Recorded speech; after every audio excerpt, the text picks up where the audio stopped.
Assalamu alaikum, урматтуу жамаат, урматтуу кымбаттуу катталуучулар, амансыздарбы? Мынакей Ош Бишкек трасса туугандар, Ош Бишкек жолу. Бүгүн 29 август туугандар.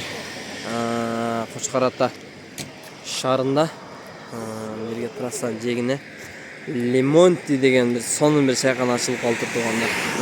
Ашты заказ менен кылат экен. Анан жөнөкөй убакыттарда дагы каалаган убакытта келип тамак айтып, каалаган тамагыңар бар экен туугандар. Эң жакшы жери тынч экен.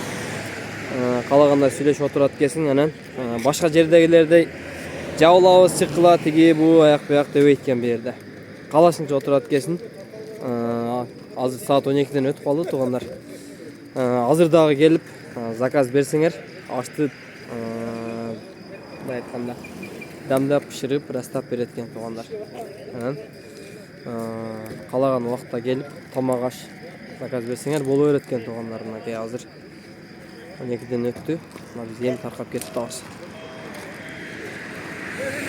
Ачылганына 7 ай болуп калыптыр туугандар. Ушундай.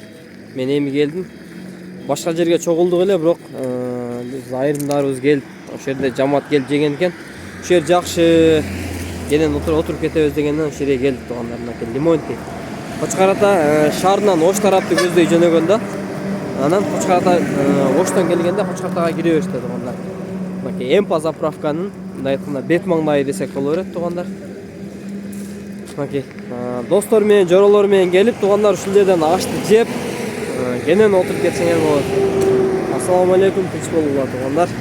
Келип ушул жерден бир ашты келип даамын татып көрүлү. Өтө сонун кылат экен.